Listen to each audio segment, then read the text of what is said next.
Praise the Lord. सभी को जय मसीह की। प्रभु का कोटि कोटि धन्यवाद करते हैं प्रियो। एक बार फिर से प्रभु यीशु मसीह ने ये बहुमूल्य समय, ये एक नया भोर हमारे जीवन के अंदर दिया। ये सुबह का समय हम सबके जीवन के अंदर बहुत आयत से आशीष के साथ में रहने पाए। आज के इस दिन में हम सब लोग एक बार फिर से प्रभु अपने पवित्र वचन से हमें मजबूती देने जा रहा है, अपने मार्गों को दिखाने जा रहा है, अपने वचन की ज्योति हमारे अंदर देने के लिए जा रहा है प्रियो। मत्ती रचित सुसमाचार 18वां अध्याय उसके 34वें वचन, मैथ्यू चैप्टर 18 वर्स 34, वहां पर इस प्रकार से लिखा हुआ है, उसका स्वामी क्रोधित हुआ और उसे जब तक उसका पूरा बकाया ना चुका दे तब तक यातना देने वालों के हाथ में सौंप दिया। हालेलुया। मत्ती रचित सुसमाचार 18वां अध्याय उसके 23वें वचन से 35वें वचन तक जब हम बाइबल के इस पैसेज को पढ़ते हैं प्रियो, तब वहां पर हमें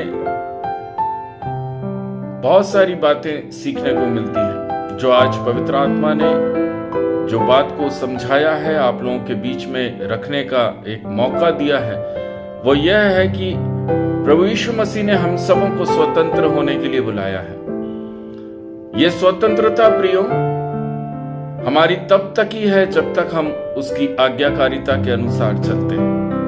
हालेलुया। ये स्वतंत्रता हमारी तभी तक है जब तक हम उसके डिसिप्लिन में रहेंगे, परमेश्वर के बनाए हुए डिसिप्लिन में जब तक हम चलेंगे, तब तक ये स्वतंत्रता जो यीशु मसीह ने हम सबों को दी है वो हमारे जीवन में बनी रहेगी। वहां पर इस पैसेज के अंदर, इस दृष्टांत के अंदर एक राजा अपने सेवक से हिसाब किताब करना चाहता था, और जब उसने उस सेवक को बुलाया जिसके ऊपर 10,000 का कर्जा था, तो सेवक ने बोला कि मैं अभी नहीं भर सकता हूं, जबकि राजा ने बोला कि इसके बीवी, इसके बच्चों से उस पैसे को भरवाया जाए। लेकिन उसने हाथ पैर जोड़े, माफी मांगी, तो राजा को उस पर तरस आया और राजा ने उसको बोला कि ठीक है, आप यहां से चले जाइए, और सिर्फ चले ही नहीं जाइए, मैं आपका सारा कर्ज क्या करता हूं, माफ करता हूं। वो दास वहां से, वो सेवक वहां से बाहर निकला, और निकलते ही उसकी मुलाकात उसी के एक नौकर के साथ में होती है। उस नौकर के ऊपर उस सेवक का कुछ पैसा बकाया था। उसने उसकी गर्दन पकड़कर उससे बोला कि मुझे मेरा पैसा वापस कर। वो सेवक, वो जो नौकर था, वह उससे मिन्नतें कर रहा था, उसके हाथ पैर जोड़ रहा था, उसके पैर पकड़ रहा था, लेकिन उस सेवक ने उसे क्षमा नहीं किया और उसको जेल खाने में डाल दिया कि तू मेरा पूरा कर्जा चुका दे। ठीक उसी प्रकार प्रियो, आज भी बहुत से लोग ऐसे हैं जिन्होंने परमेश्वर की दया तो प्राप्त कर ली है, परंतु दूसरों के लिए आज भी वो कठोर है। वे जल्दी से भूल गए कि परमेश्वर ने उन्हें कैसे दया दी थी, वह किस भयानक गड्ढे में पड़े हुए थे, वो किस दलदल, किस कीचड़ में पड़े हुए थे। जब परमेश्वर ने उनको उस दलदल, उस कीचड़ से बाहर निकाला, उन कर्जों से बाहर निकाला, वो भूल गए। हो सकता था अगर परमेश्वर ने हाथ नहीं दिया होता तो शायद भयंकर परिणाम उनको भुगतने पड़ते। हो भी सकता था कि शायद जान गंवानी पड़ जाती। कुछ लोगों का कर्जा इतना अधिक था कि वे उसको चुकाने के लिए सक्षम भी नहीं थे, फिर भी परमेश्वर ने उन्हें क्या किया, माफ किया और उनके लिए एक रास्ता बनाया। जब कोई रास्ता नजर नहीं आ रहा था, तब प्रभु यीशु मसीह ने हमारे जीवन के अंदर एक सीधा और सरल मार्ग बनाकर दिया प्रियो। दुख की बात यह है कि दुष्ट सेवक की तरह वे दूसरों को भी रौंदते हैं और अपने कामों को, अपनी इच्छा को पूरा करने के लिए वह दया जैसे बड़े शब्दों को भी मिटा देते हैं।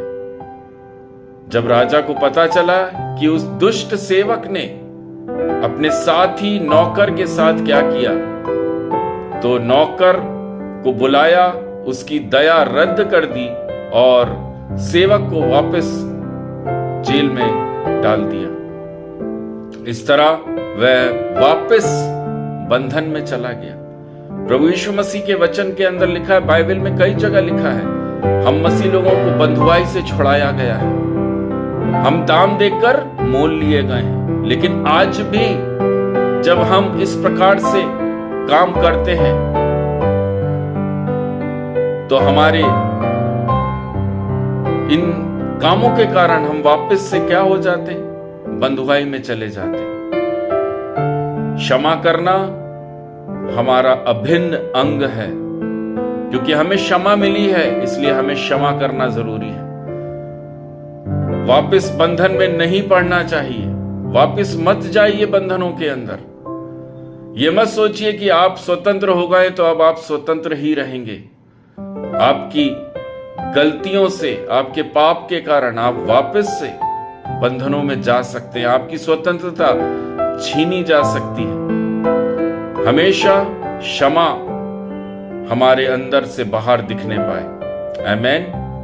प्रभु यीशु नासरी के नाम से पिता परमेश्वर, जितने भी भाई बहन सब लोग सुन रहे हैं, राजा यीशु आज इस सुबह के समय, इस भोर के समय, राजा आप सबों को तृप्त करना, इस वचन से तृप्त करना प्रभु जी। हमारे अंदर वो स्वतंत्रता बनी रहने के लिए मैं प्रार्थना करता हूं प्रभु, हम वापस से बंधुआई में ना जाएं राजा।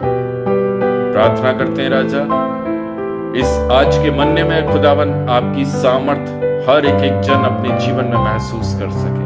धन्यवाद के साथ प्रार्थना प्रभु यीशु मसीह नासरी के नाम से मांगते हैं, आमेन आमेन। सभी भाई सभी बहनों को शालोम। प्रभु आज का दिन आप सबके जीवन में बहुत बहुत आशीषों से भरा हुआ हो। आमेन।